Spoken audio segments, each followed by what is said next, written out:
I think for me, I've got two real vivid memories of end-of-life patients. My first was nursed in the community, and she was receiving palliative care. So I was a student nurse and I was working with a district nursing service at the time. And she was very elderly and she had terminal cancer. I always remember going to visit her. She lived in the Cotswolds. And for me, the day we went to lay her out, we'd found from the GP that she'd passed away. She had these really strong smelling roses round her front door. And it was a really hot summer's day. And I just remember, I felt quite attached to her actually. And I'd never really noticed these roses before. But the day we went to lay her out, the smell was just overwhelming and it was so sweet. She'd got a cannula, like a butterfly needle in the back of her hand where her syringe driver had been.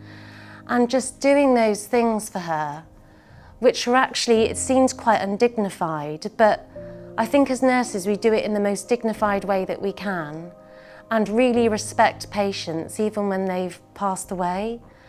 And I think for me it's the last thing you can ever do for somebody, you know, and they deserve that so much.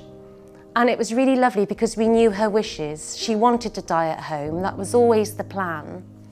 And we fulfilled that really, and I think we had that real close connection.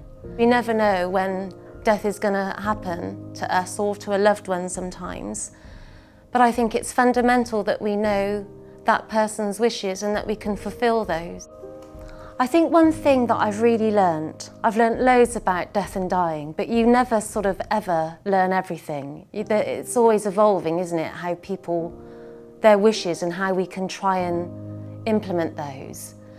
But the thing is, I worked in an oncology ward as a student nurse, and I remember one of the sisters on that ward said to me, sometimes we always think about the loved ones who are going to be left behind and how they cope with their grief and how they're going to manage without their dad, their mum, their daughter, their son, their wife, their husband. But she always said to me, it's really important that the person who's dying is also being bereft. They're also losing their family.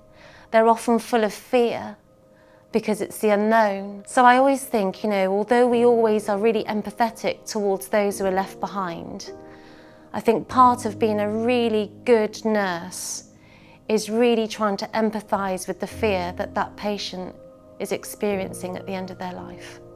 Even if sometimes it's very quick and you're not in their lives for very long, it really leaves you feeling emotionally drained. And to be honest, if it doesn't, I think you're in the wrong job and it's time to go.